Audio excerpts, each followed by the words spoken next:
Welcome back to the Bryan Devore Connection. I'm your host, Bryan Devore. You could have thousands of dollars that you don't even know about. How is that possible? Well, if you have a life insurance policy that you're not using, it may be worth a lot of money to you and you don't even know about it. It's a whole industry that a lot of people aren't aware of, so here to talk to us today about that industry and how she got started in it is Lisa Rehburg. Lisa, how are you doing today? Doing terrific. Thanks for having me. Good. I'm glad you're here to talk about life insurance settlement. It's something I had never heard of before, but it potentially could get a lot of money for people. Yeah, so talk about what that is all about. What is this thing that very few people know about? And that is my passion. So little backstory, 2.5 million seniors a year will basically get rid of the life insurance policy one way or the other. They'll either lapse it, they basically stop making the premium payments and let it go, or they surrender it or cash it out. And I'm here to say there can be another option besides doing that. So this thing is called a life insurance settlement. Your life insurance policy, anybody's life insurance policy, is an asset that they own. They don't know that. And as an asset, just like a stock or a bond or a car, they can sell it for cash. And that is what a life insurance settlement is, selling a life insurance policy for cash. So it's an asset. Yes. It's something that people own, and people don't think about it like that. They think of, well, my heirs will use it when I die, but they don't know that they can use it now. That's exactly right. And if people even know about it, sometimes they think, oh, well, you're just talking about those whole life policies that have a lot of cash in it. And the answer is no. In our world, the less cash, the better. So even term policies have value. Got it. So we'll drill down in just a little bit on some of these details. How did you get involved with this? I've been in the insurance business over 30 years. Most of that time working with insurance agents and financial advisors. And I was in corporate America for a long time, and let's just say it was time for me to not do that anymore. Okay. Right. And so point is, saw life settlements, I see the potential, and it was a great way for me to go back out to the insurance agents and financial advisors that I know and love and have been working with for a long time and show them a new opportunity, not for them and their clients. Got it. Now, people who are watching this video may say, you know what, I think I may have seen something like this on TV. And there are ads on TV for this type of product. Talk to us about that. Yeah, there are. And I like the fact there are ads on TV because it raises visibility for what we do, right? Here is the challenge, or here is at least what I would like people to know. Typically, the 800 number on TV or even on the internet is a buyer direct. And this is no disrespect to buyers because we need them, right, to take care of clients. But not unlike you and I, when we're trying to buy an asset, right, they're trying to get it at the lowest cost possible. You and I, when we go to try to buy a car, aren't trying to pay the most amount of money, right? We're trying to pay the least. And so are the buyers. So when clients call the 800 number on TV or the internet, what will happen is they may be and probably are underselling their policy. So we are what's called life settlements brokers.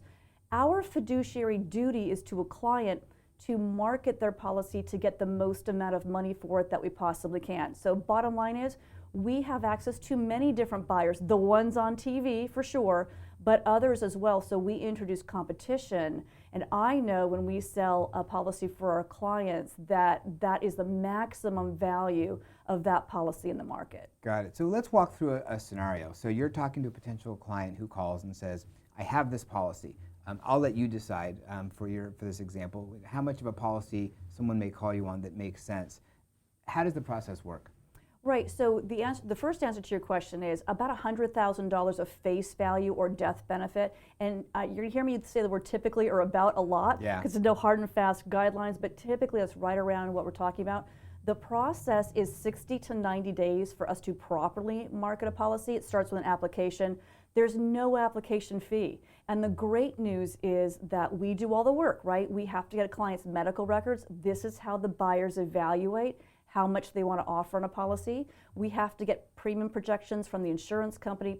That's a big component for these buyers. So once we have that, we send it out into the market and we do our work. We start negotiating and leveraging buyers against each other. So total process, 60 to 90 days to find out how much buyers want. And here's the good news.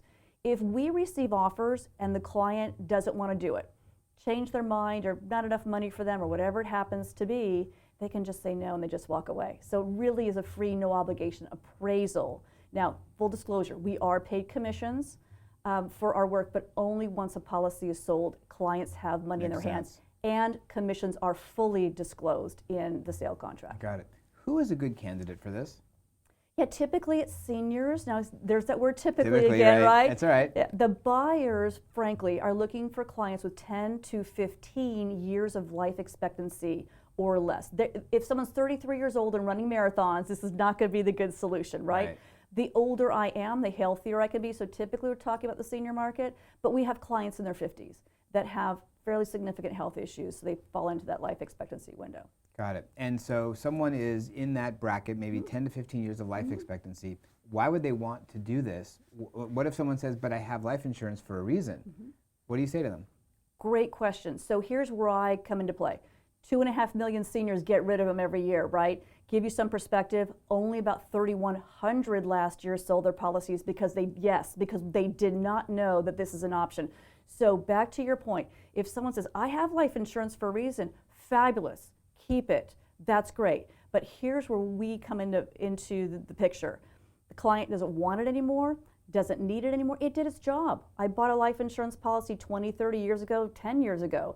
Kids are gone, the house is paid off, my term policy is coming to the end.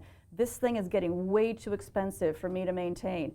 Whatever it is, clients don't want it, don't need it, can't afford it, don't want to afford it, they're going to get rid of it. We're kind of the last stop on the bus line, if you will, right? They've already had these conversations. They know they don't want it anymore. We're the last stop on the bus line to get them more money for their policy than just walking away from them. And it really is part of a bigger financial picture. So they want to be talking to their financial advisor about this because it's not just this isolated from the rest of their financial plan. It's the whole package. Exactly. So we work with a lot of financial advisors. Excuse me, that's good English, isn't it? We work with a lot of insurance agents as well, and we work with clients directly. So however the client feels comfortable, but the answer to your question is yes, they should talk to their insurance and financial advisors to make sure this is the right fit for them. And I know that you talked about full disclosure that you get paid a commission, of course, so people maybe ask then, is this regulated, is this legal? What do you say to them? Interestingly enough, it's been legal since 1911. So wow. Exactly, that is the response that we usually get. But nothing really happened into the market really until the mid-'80s is when it started. So fast forward, bottom line is we are highly regulated by the departments of insurance across the country, and we are privileged to work with advisors and their clients across the country. That's great. So, I mean, this is a fabulous program for people, I think, who really want to take advantage of maybe that policy they don't need anymore, understanding, what it was for, and maybe they don't need it anymore, and it could potentially be a lot of money they can use for other purposes. If over 2 million people are getting rid of their policies, only 3,100, you said, sold them, there are a lot of people out there who could take advantage of this if they just knew about it. That's exactly right. And the best news is the money can be used for anything. So if you sell your car or stock or bond, right, you can use it for anything. It's just like a regular asset sale. They can. So we even have clients who may need home care or assisted living or memory care, and selling a life insurance policy can be a good way to raise those funds as well to keep their life more comfortable while they're here. Yeah.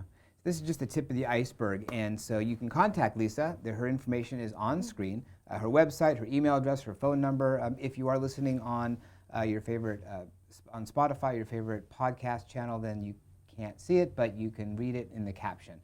You can take a look at all her information. Give her a call. I highly encourage you to do it. Look into it. See if it's an option that works for you. Lisa, thank you for educating our audience on life insurance settlement. It's amazing. It's a pleasure, and you can tell I'm passionate about what we do. Yeah, for sure. Thank you. Thank you.